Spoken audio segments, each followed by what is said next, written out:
And so, all right, so welcome. I am Connie Sabo-Schmucker. I'm Advocacy Director at Bicycle Garage Indy.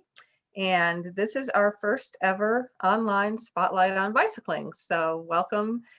And I am very thankful to Bike Indianapolis and Damon Richards and Andy Gramus for being our guinea pigs for our very first one of these.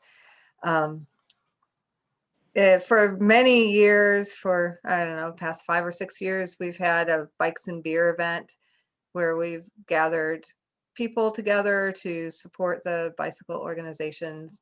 And we're not doing that this year, obviously. So we're trying to spotlight the different organizations and all the great works that they do. I want to mention the other spotlights that are coming up. We've got Indiana Interscholastic Cycling League will be here next week. And then the Stone Eater Bike Park up in Lebanon, Kevin Krulig is going to talk about that the following week on the 15th. And then the 22nd is SIBA Foundation. And then on March 1st is 913 Sports. And that's what I've got scheduled so far, but I'm excited that we've got 5 weeks in a row.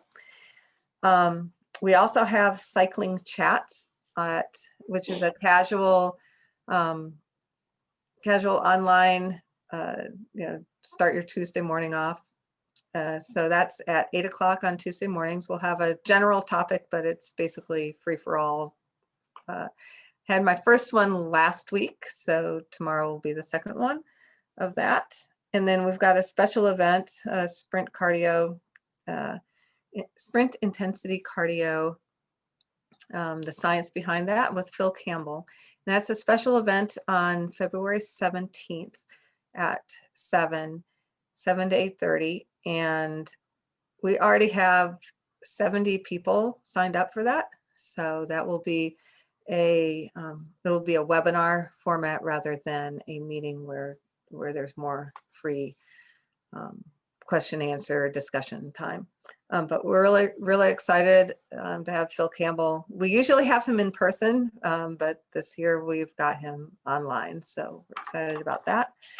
And then I've got some polls that we'll start off with, just so we know a little bit about those who are attending, and then I'll turn it over to Damon and Andy. So the first poll .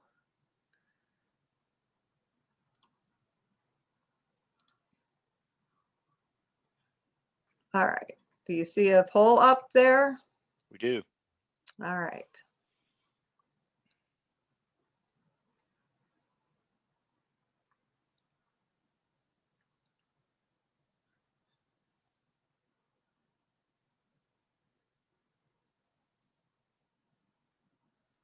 I'll hold it for a few more seconds.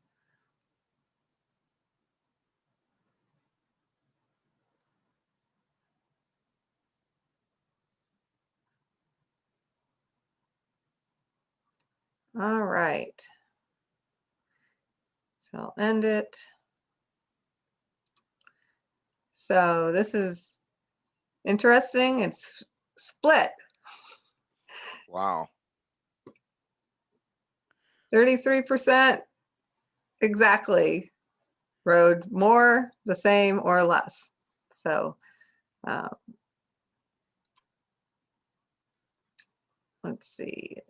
So the next one is a little bit about your cycling interests. So go ahead and check all that apply.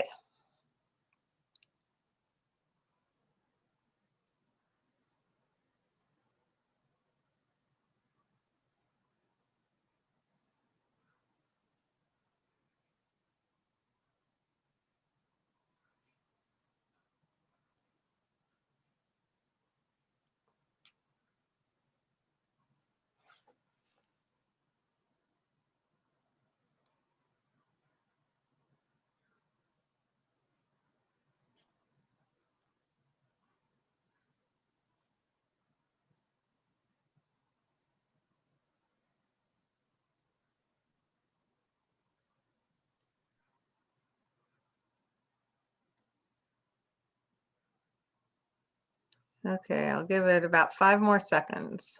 This one's a little harder because there's a lot of questions.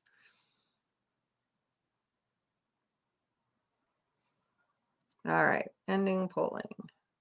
So everybody who answered bicycles on roads, paved paths and trails, and likes to bike with family and friends. And riding with groups and bicycling for transportation, we're also pretty high up there. So pretty cool.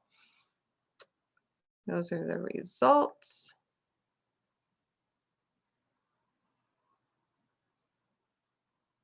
I think you can scroll down on the right if you want to see all the answers. All right. And then, oops. Let's see. And then how did you learn about this event? Check all that apply.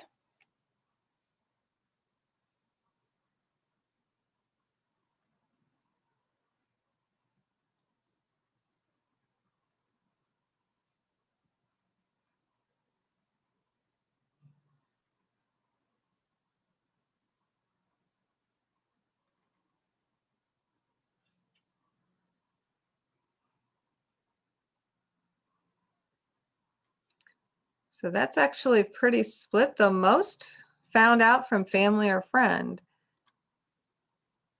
So that's pretty cool. All right. And then one more.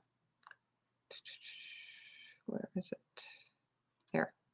All right. So what is the one thing that is most likely to get you to ride your bike more often?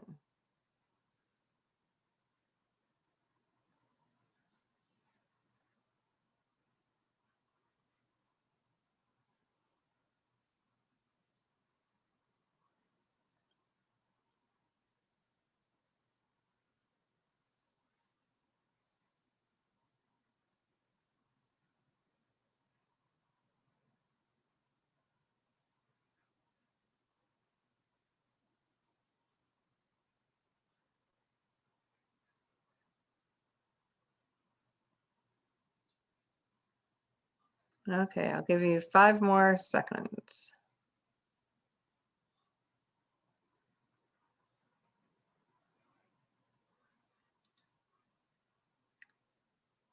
Okay, someone to ride with is number 1, followed by secure bike parking, and then more bicycle motorist education.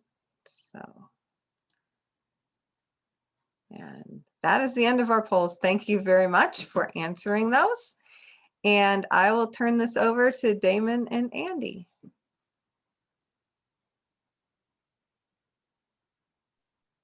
All right, I practiced this screen sharing. I'll probably get it wrong now.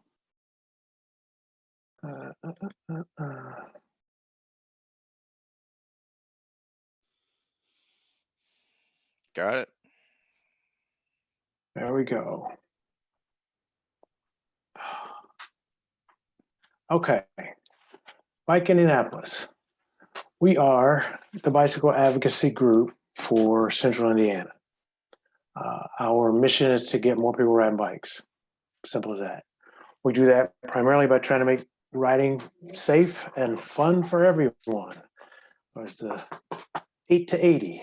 Although we go way below 8, and I rode once this summer. I rode with a guy who was approaching his 90th birthday. So we go way beyond the 8 to 80. Good work. And we do this, there's 3 legs to our stool for support: advocacy, education, and ride promotion or riding. And these are the primary things we do in advocacy. Some of the stuff that we're going to push for in the coming year or so, trying to get the powers that be to do a better job of signage on our trails and greenways, including some wayfinding, so that not only do you know what trail you're on, but you know what's nearby that you might want to go visit. working with the rest of the biking community on trying to put together a big event around cycling. We've been talking about it for over a year, and I think we have a good candidate that we're going to start discussing more seriously. We're pushing to get the city to dedicate a part of the city's transportation budget specifically to bicycle infrastructure. The city has spent a lot of money on bike infrastructure in the last few years, but a lot of it has been opportunistic. It's fallen around requirements of the Complete Streets Ordinance. So that's why you see a lot of places where there's this really beautiful bike lane that goes for about a half mile, because that's the piece of road they repaved and they had to do something. We're trying to be more intentional about how they do bike infrastructure. And we're talking with some city officials about trying to get Indianapolis to be okay to do a pilot program in automated traffic enforcement, either red light enforcement in some of the more dangerous intersections or speed limit enforcement in some of the places where speeding has gone nuts. There are 3 bills in the legislature right now to do a pilot around construction zones. So we're trying to support that in hopes that the success in the construction zone pilot will open it up to trying some more stuff. So that's advocacy. Next is education. We want to teach people how to ride safely and legally on our streets so that they aren't restricted to where bicycle infrastructure is, but they can feel comfortable going out and using other roads to get around. And we do that. We teach the cycling savvy class. We're hopefully going to start teaching the League Smart Cycling class. And we also, for motorists, teach a bicycle friendly driver program. We're working on the next version of our ride guide, and we're working with Indianapolis MPO to try to make that an electronic ride guide, although we're still having some conversations about having a printed version as well, and the issue there is distribution. And because we couldn't do big rides this summer, I spent a lot of the summer just doing one-on-one or one-on-a-few rides around town. And we're going to try to turn that into a more formal program where we take some of the city's influencers on bike rides and show them how bike riding is impacting the community. Let them see some of the people who are out there riding and make them perhaps more friendly to the idea. And then our third leg is riding. We want to promote everything that happens cycling through our calendar. Sorry, that's my dog. He wants to participate. We want to also add more bike parking, because that's the last piece of bike infrastructure that people don't think about. But if you want to encourage people to ride their bikes to places, they have to have someplace to put their bike when they get there. So we're trying to push more businesses in the area to add bike parking, as well as some of the larger venues. And then we also want to encourage more of the summer events to add valet bike parking so people can have riding their bike to those events as an option. And right now with the pandemic going on, everybody is sort of tentative about what they're going to do this summer, but we're pressing forward, hoping that they're going to be able to have events and that we'll be able to be a part of them.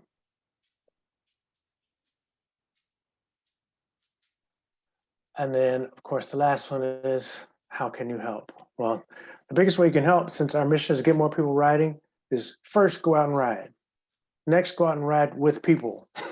Take people in your neighborhood, friends, family, business associates who maybe haven't ridden in a while. Take them out for a ride. And then, of course, we always need money to finance what we do. So we'd love to have you join as a member or donate.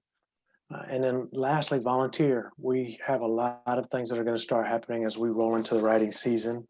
My board chair, Andy, thinks that it's always the riding season, but I have a different view. So when we get into the riding season, we will have volunteer opportunities. You can sign up on our website to be a volunteer, and that'll put you on a mailing list to hear about those opportunities. You can also join or donate at our website. And that's our website, bikeindianapolis.org.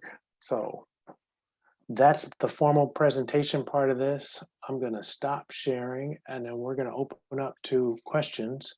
With the group being so small, if you want to just unmute and ask a question, that's available. Or if you prefer, you can type in the chat window and we'll get them that way. Damon, one thing I'd like to add is that we're in the process of growing our team, growing our board, growing and diversifying our board. So we would reach out to this group as we are to others. If you know of somebody who would like to join our board, we welcome that, and we really encouraging get more folks on our team, and we're really proud of the folks we have, and we're really looking forward to grow our team.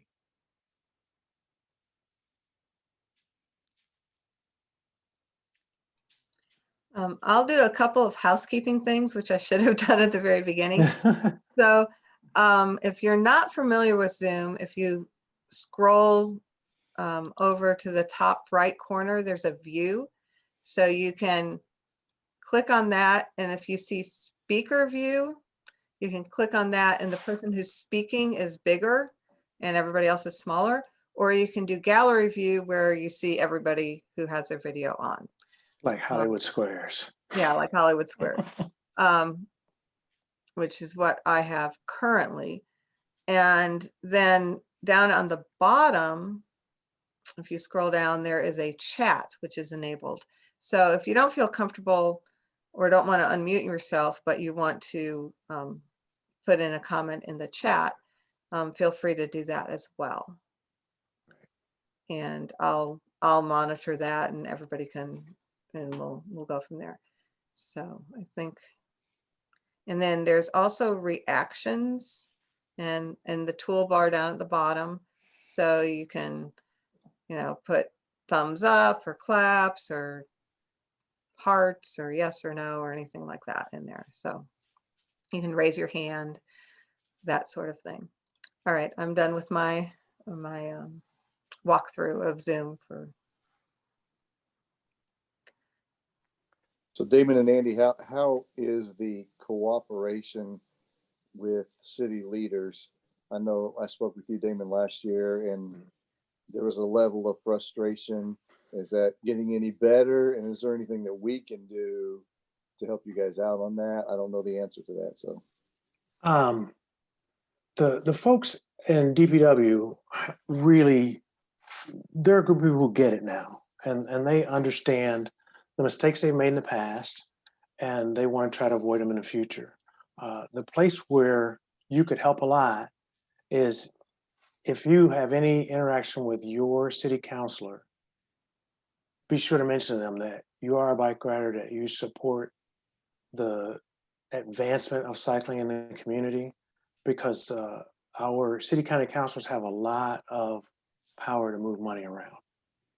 And there are many of them who just don't think cycling is an important thing to do in the city. There are also a lot of them that are really on board, and that has helped as well. But yeah, the biggest thing to help with working with the city is talk to your local representative, talk to your city councilor. Yeah. Particularly if you can encourage them to take a ride. Absolutely. Yeah. Tell them to contact me and I'll take them on a ride in their neighborhood. I'll even bring a bike for them to ride. And one of the things I'll add about the city county council is this year, for the first time, they actually have staff. So there are 3 liaisons that are assigned to the city county council that work full time. Our city county council people, they have full-time jobs elsewhere. Right. And so they're not always able to follow up on the emails they get or communications. Well, now there are 3 people who are dedicated. Each one has a series of topics that they are dedicated to. So there's somebody who deals with parks and DPW And so they really focus on those issues, and another person might focus on community and neighborhoods and things like that. But each one of them now, so every city county council person has these 3 people that they can rely on to do some deep dive in research and tell them more information. So that is a thing that has changed since last year. And so they'll also often go to community meetings in place of the city county council person to find out more about that. So those people also are who you might want to get to go on a bike ride, because they have a lot more, I wouldn't say a lot more power, they have a lot more information that they can gather to give to all the city county council people that might not have time to go for a bike ride, but these people would. It's part of their job. Yeah.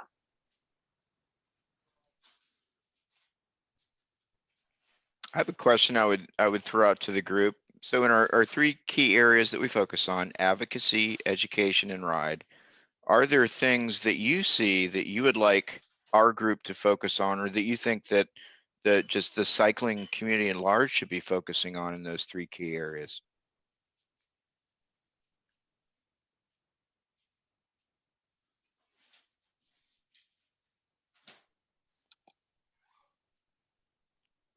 Well, taking that very quick poll in consideration, major reason people want to or go out on rides, they have someone to ride with.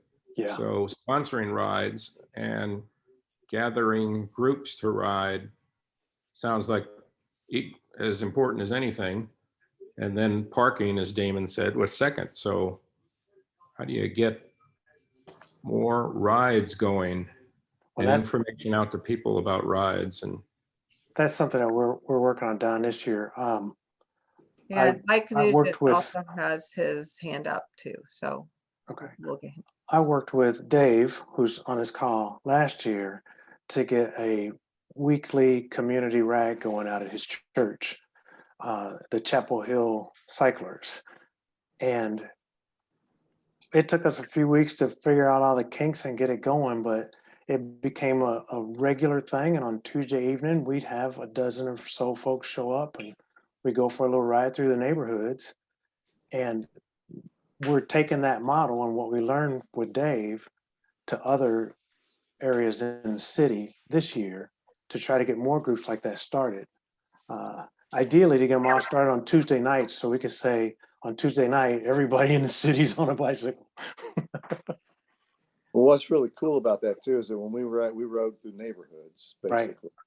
Right. And just to watch the faces of people while they're standing in their garage, cleaning their garage, to see 15 of us riding by in our orange shirts, they're always like, what's going on, Yeah. And it just, that in itself was publicity for people getting out and riding their bikes, and that was one of the coolest things this summer, is just as we rode through the neighborhoods, to see the people, and they'd wave and they'd smile, and yeah, hopefully it intrigued them to think, hey, I need to get my bike going again, so.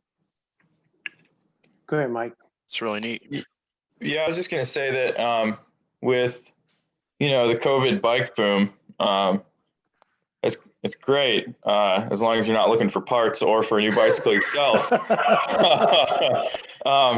I think it really, like, the biggest obstacle to me to getting people to understand that riding a bike is just as viable a transportation option as any other is literally just like getting someone on the bike, right? Yeah. Like, you can't really explain to someone how nice it is to bike into work and watch the sun come up unless they've done it, right? Like, you can't, you can tell them and they're like, oh yeah, that sounds whatever, but I got there in 5 minutes in my car. And like, it's that kind of stuff that you just don't get unless you do it. And so I think that, everybody has a bicycle now, right? Everybody went out and bought one. We know that because we can't get them, right?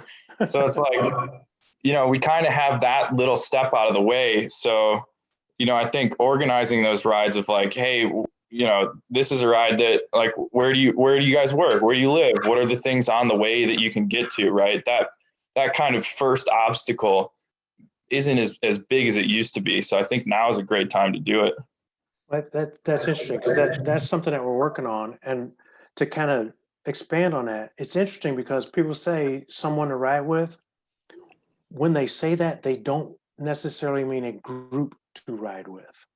And we're going to try this summer to do some one-on-one mentoring to get guys like you to give up your ride one day a week to go ride with a newbie and Yeah. take them and show them that they don't have to be a speedster. They don't have to have a lot of fancy gear. They just have to get on their bike and go. And that's what I did this summer because we couldn't do big group rides. I did a lot of one-on-one rides with people, some of them who are part of the pandemic boom, and said, I found this bike in my garage and I didn't even think it would work, and got down the street, made it work, and I don't know where to go. And I was shocked because I took people on rides. I went for a ride with a lady in Irvington. I said, well, we're going to go ride on the Pennsy Trail. And she said, where is that? I said, it's about a half mile from your house. And she said, is that the place where there are lights in the middle of the block? I said, yeah, that would be it. And I took her for a ride on the Pennsy, and she had a blast, but she didn't even know it was there. And so that woman would not have come to a ride where we were going to have 30 people because she would have felt like she didn't belong there. Mm-hmm. She was tickled to death to go on that little ride with me. And I did probably a dozen rides like that with people who, well, some of them said to me, I've never thought I could ride with somebody else because I would slow them down or I couldn't go far enough. And it's like, you're in charge. I'll go as far as you want to go. And so I think if we can get more seasoned riders to be willing to give up their ride one day to take a new rider out, we could get some of them more involved and do exactly what you're talking about. Let them see, wow, this is doable. Yeah, I'm in. Let's do it. All right. One other thing. You're on the list. Yeah, there you go. I just signed up on the volunteer list, so we're good. Excellent. One other thing you mentioned that I think is kind of funny too is the idea of like someone has a bike in their garage, right? And they're like, I don't know if it'll work. It's really hard to break a bicycle. Yes, it is. Sitting in your garage so badly that it doesn't work, right?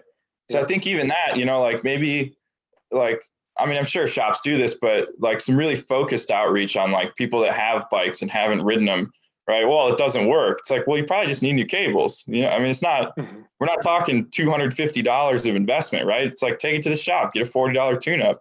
We'll be on our way tomorrow, right? That's a good idea, Mike. Thanks. Because I know I go to Grey Goat and Fountain Square a lot because I just live right down the street from it. And I know that guy's seen hundreds of like ancient vintage bikes, and we're always talking about the weird stuff he has in his shop and fixies with drifters on them. And it's like, hey, if it works, it gets you out riding, it's $40. Boom, you're good to go. That's right. Yeah, we were thinking of doing, like in the cycling chats, have one of the topics be just, how to lube your bike or get it ready for spring, easy things that you can do at home to check the tire pressure. If a bike's been sitting in a garage for a couple of years, you probably need to pump up the tires, Yeah. And probably lube the chain and, dust it off, get the cobwebs off, literally. And, and a lot of those things are really easy that somebody can do at home. And it makes a world of difference, when you start riding, whether your chain is lubed or not, and especially if you have enough air in your tires. So, and that's the other thing that I found this summer is if people know you're a bike rider, they're going to bring you their bike.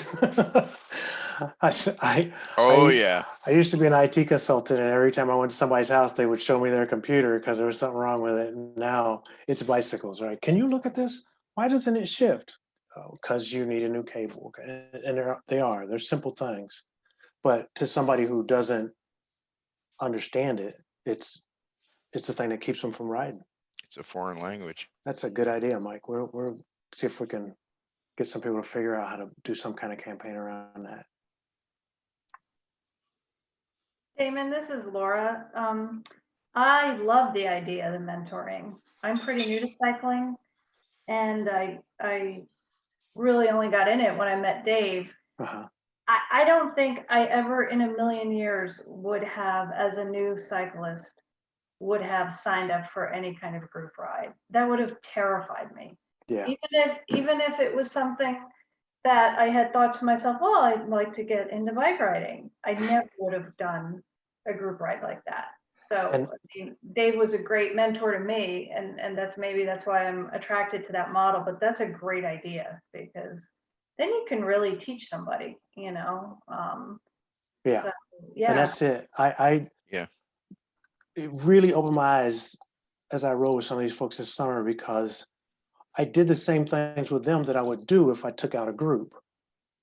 But I heard over and over, I'm so glad you did this, because I would never have done this with a group.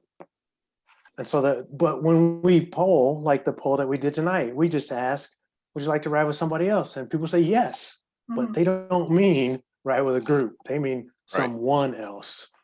Yeah. Yeah, I think it's interesting too that I don't think anybody responded that we ride competitively, and I feel like a lot of cycling is like, oh, those are the guys that are riding down the road really fast, and I think the one-on-one idea is a good one too, because I'm not going to show up to a one-on-one Right. in a And try to chronic. leave the guy. Yeah, right. Yeah, I'm not dropping people on the cruise, right? So Right. Although I think Dave lied. He's competitive.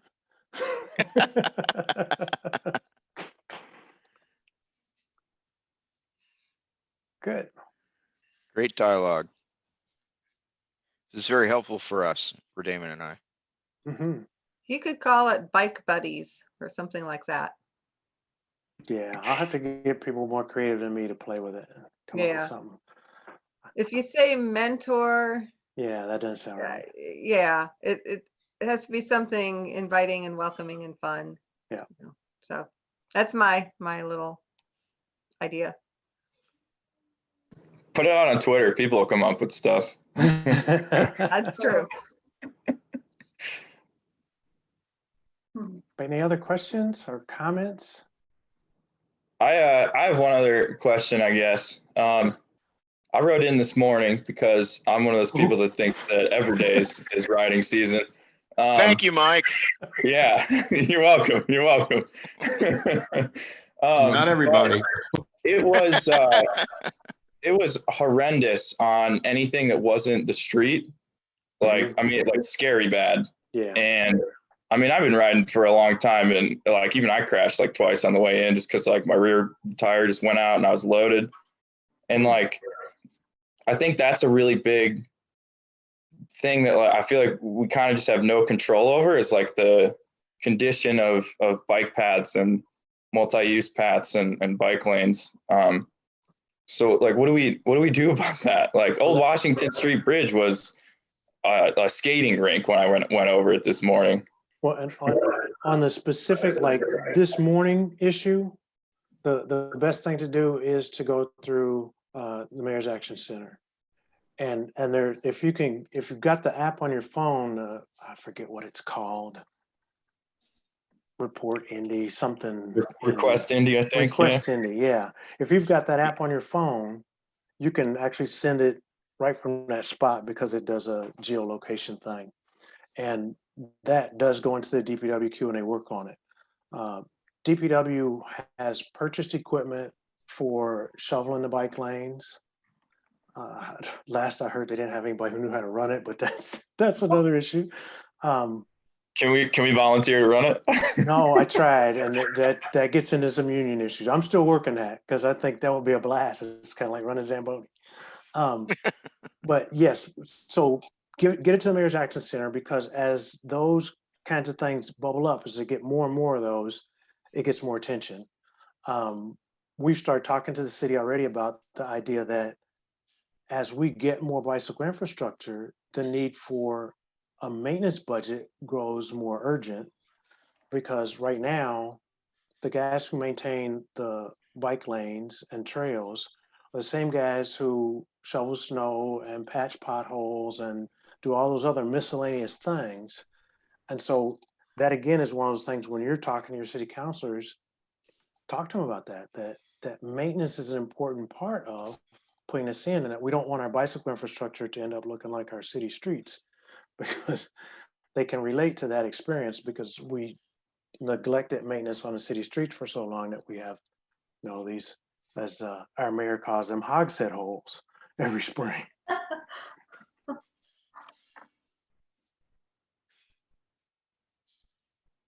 So one, Link, you said Request Indy and Action Center. Yeah, the Mayor's Action Center Go is, for the Mayor's Action Center. yeah, and Request Indy is the phone app that connects to the Mayor's Action Center. Okay, that's a phone. Gotcha. one problem I have run into with Request Indy and the Mac is that there isn't actually like any bicycle specific They're requests. working Like, on it. They're working Are on it, Mike.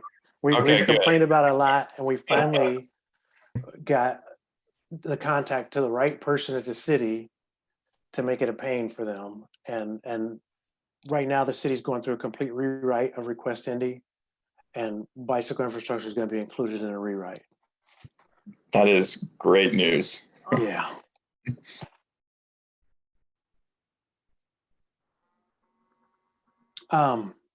Okay, well, let me give you a little bit of updates on what's going on. Last year, the city added almost 13 miles of bicycle infrastructure, and all of it created connectivity between existing pieces. So you can now, I wouldn't call it a full network, but you can move around the city, particularly the north side of the city, on bicycle infrastructure. We're not going to get 13 more miles this year, but we are going to get some additional extensions. And I don't know if you all know, but the cultural trail is going to expand also, and that work's going to start this year. And the folks at 16 Tech, which is up 16th Street, Indiana Avenue, White River, they're adding some bicycle infrastructure into what's becoming their campus, including a bridge that will allow you to get between 16th Street and 10th Street without using Indiana Avenue. The city is going to host the Walk by Places conference this year because it got canceled last year for COVID reasons. So that's a big event that's going to come up, and hopefully will actually be a live event this year. One of my big coups, the Marion County prosecutor has approved our bicycle-friendly driver program as a diversion option for people who get traffic citations. So we're going to start teaching bicycle-friendly driver to people who have gotten speeding tickets or running red lights or making illegal turns, and the kinds of folks that we really would like to teach how to be good around bike riders. What else is going to happen? As a part of the 6570 North Split project, NDOT is going to build a detour that was going to be a temporary, but we've convinced them to make it permanent. So it's being right now called the Monon Loop. It will go from the Monon Trail just south of 16th Street. It'll go through the O'Bannon soccer field to College. They'll take College down to 10th Street, and then 10th Street back over to the Payne Gateway. That's the official name. The That's the official temporary name. one that I see now, which is very narrow. It's not finished. They've started work on it, but when it's done, it's going to be a paved trail through As wide O'Bannon as Park. Monon. Yes, it'll be as wide as a Monon. Okay, because they got a lot of work to do because it's really narrow right now. Yeah, they have a lot of work to do. Their intent is to have it finished when they start tearing down the bridge, or the bridge over the Monon, and that's not a part of the first phase. So it should be late April, early May before it's rideable. Those are kind of the big ones that are coming.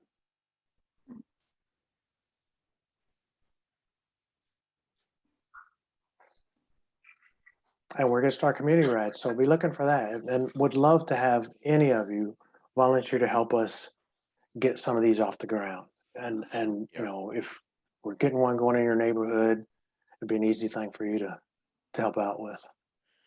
I definitely echo that. The other area that if you have a passion for infrastructure and other advocacy items, we're growing and diversifying our advocacy committee.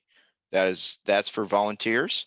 So beyond board members, we're looking for folks to be engaged and help us move that forward as well. So throwing that out there for folks to consider, or to pass along to others to consider. Right.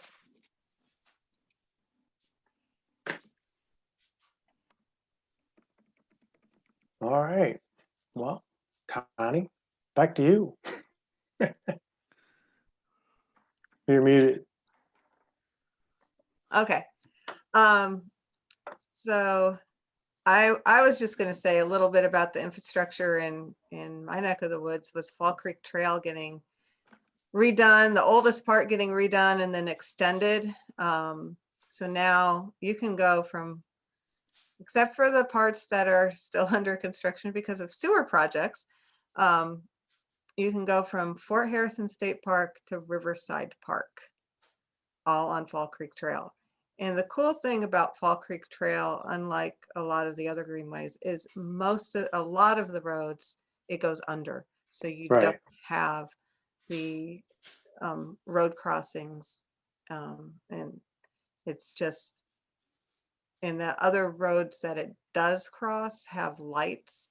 So it really is a pretty cool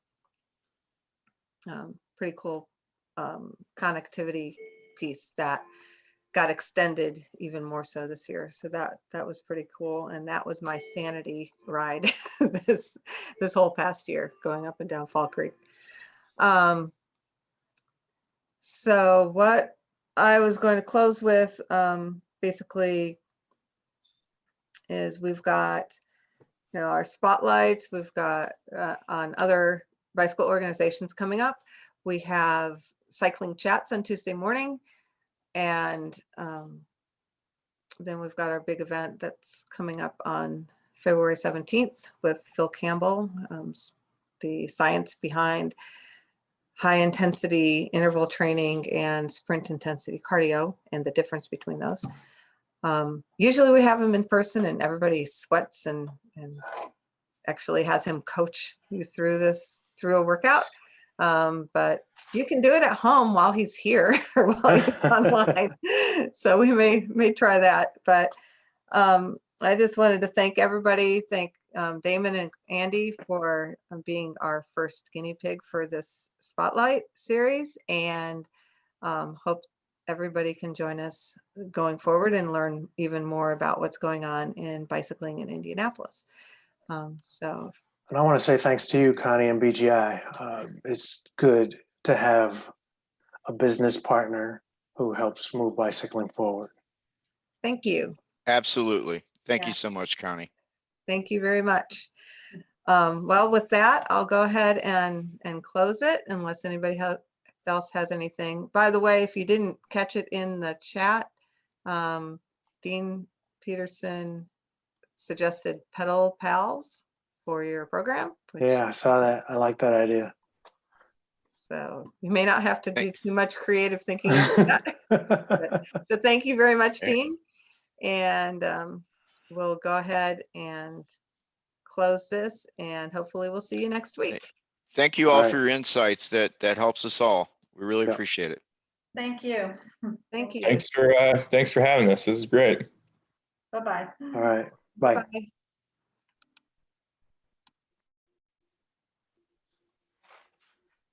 That went well, Connie.